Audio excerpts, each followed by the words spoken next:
Hello दोस्तों, मैं मोहित आज आपके लिए लेकर आया हूँ एक वीडियो जिसमें हम बात करेंगे कि प्राकृतिक संख्या, पूर्ण संख्या, सम संख्या, विषम संख्या कौन सी होती हैं। तो ज़्यादा टाइम ज़ाया ना करते हुए चलते हैं वीडियो की ओर। सबसे पहले अगर हम बात करें प्राकृतिक संख्या, भाई कोई भी नंबर है हम उनमें कैसे पहचानेंगे कौन सी प्राकृतिक है, कौन सी सम है, कौन सी विषम है। तो इसके लिए हमने इन्हें संख्याओं को जैसे डिवाइड करा है तो उसमें हम पढ़ेंगे। सबसे पहले प्राकृतिक संख्या को हम इंग्लिश में नेचुरल नंबर बोलते हैं। क्या बोलते हैं? Natural number. तो नेचुरल नंबर हमारे 1 से लेके 1, 2, 3, 4 और डैश डैश अनंत तक जाते हैं। यानी अगर हम प्राकृतिक संख्या की बात करें तो 1 से लेके अनंत तक, ठीक है। और अगर प्राकृतिक यानी पूर्ण संख्या, प्राकृतिक के बाद क्या है? पूर्ण संख्या। पूर्ण संख्या में अगर बात करें तो जो प्राकृतिक संख्या है वे तो नंबर होंगी, ठीक है, और इसमें क्या कर देंगे? एक जीरो भी ऐड कर देंगे, यानी ये क्या हो जाएंगी? आपकी पूर्ण संख्या हो जाएंगी, ठीक है। क्या हो जाएंगी? पूर्ण संख्या हो जाएंगी। उसके बाद पूर्ण संख्या को अगर इंग्लिश में बात करें तो पूर्ण संख्या को भी प्राकृतिक कहते हैं, नेचुरल नंबर। पूर्ण संख्या हो गया होल नंबर। फिर आया आपके पूर्णांक संख्या। पूर्णांक से ही नाम से ही पता चल रहा है कि पूर्ण संख्या, यानी पूर्ण संख्या कौन सी? कि पूर्ण संख्या आपकी भाई 0 से इधर की तरफ प्लस वाले +1, +2, +3 अनंत तक, और माइनस में -1, -2, -3, ये भी अनंत तक। तो ये आपकी कौन सी हो जाएंगी? पूर्ण संख्या हो जाएंगी, ठीक है। पूर्ण संख्या ये वाली जो 0 से शुरू होंगी और अनंत तक, ये होंगी आपकी पूर्णांक संख्या। पूर्णांक संख्या यानी 0 से प्लस वाली भी और माइनस वाली भी, यानी सभी नंबर। पूर्णांक का मतलब ही सभी नंबर है। बात करते हैं सम संख्या की। अगर सम संख्या की बात करें तो जो नंबर आपका 2 से कट जाएगा वो क्या है? सभी सम नंबर हैं। या हम ये भी बोल सकते हैं कि 2, 4, 6, 8, 10, यानी जो संख्या आपकी 2 से कट जाएगी वो आपका क्या है? सम संख्या है। इसका तुरंत इसे इंग्लिश में इवन नंबर बोलते हैं। और विषम संख्या की बात करें तो ओड नंबर, यानी ओड नंबर इसका जस्ट उल्टा होगा। जस्ट उल्टा, जैसे सम संख्या कितनी, यानी जो 2 से कट जाएगा। 2 से कौन सा? 2, 4, 6, 8, 10, ऐसी डैश डैश अनंत तक, ये भी, ठीक है।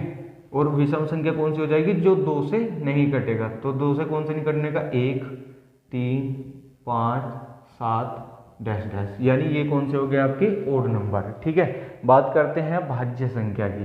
भाज्य संख्या को ऐसे समझ सकते हैं कि भाज्य संख्या जिसके कम से कम 3 फैक्टर हों, या जिसके फैक्टर हो जाएं। जैसे मान लो हमने 4 लिया, ठीक, 4। अब 4 किस किस नंबर से कट रहा है? भाई 1 से भी कट रहा है, ठीक, 2 से भी कट रहा है, और 3 से भी, 4 से भी कट रहा है, ठीक है। तो 3 अंक हो गए जिनसे कट रहा है, तो ये कौन सी संख्या है? भाज्य संख्या। ऐसी और बात करें 6, 8, 9, 12, ठीक है। अभी समझ में आ जाएगा भाज्य और अभाज्य। भाज्य और अभाज्य, अभाज्य को कहते हैं रूढ़ संख्या भी बोलते हैं। अभाज्य संख्या को क्या कहते हैं? रूढ़ संख्या। क्या बोलते हैं?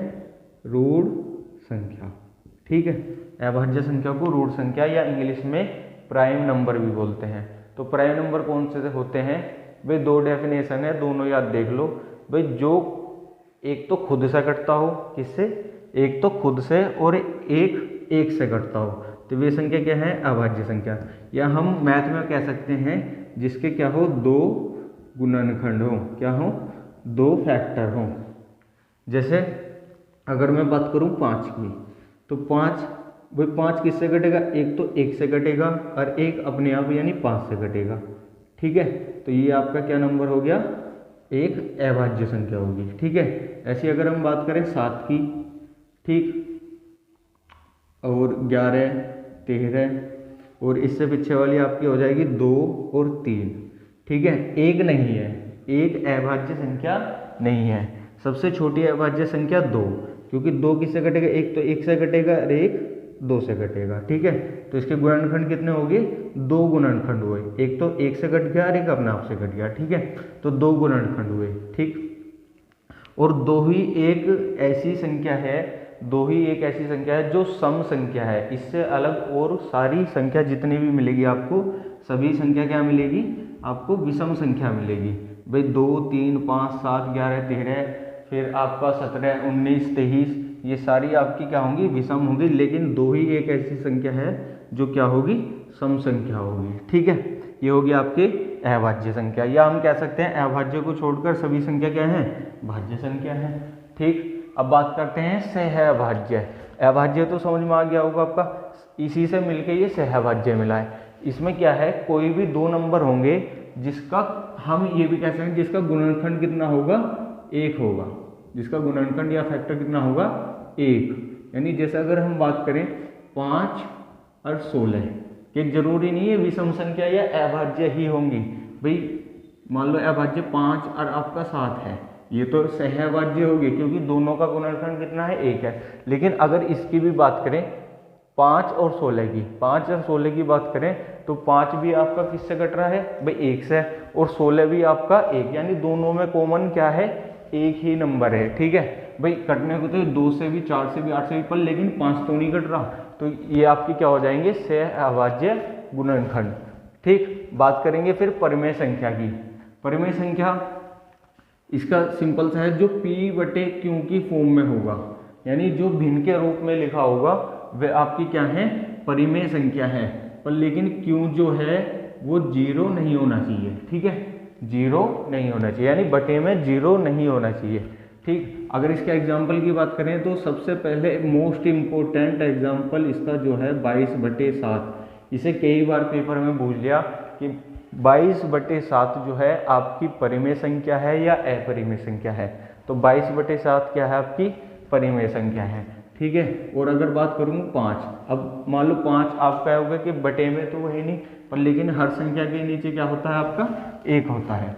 और बात करें 16/15, ठीक है, और भी संख्या हो जाएंगी, तो ये आपकी क्या हो जाएंगी, परिमेय संख्या हो जाएंगी। ठीक है, परिमेय संख्या को इंग्लिश में रेशनल नंबर भी बोलते हैं।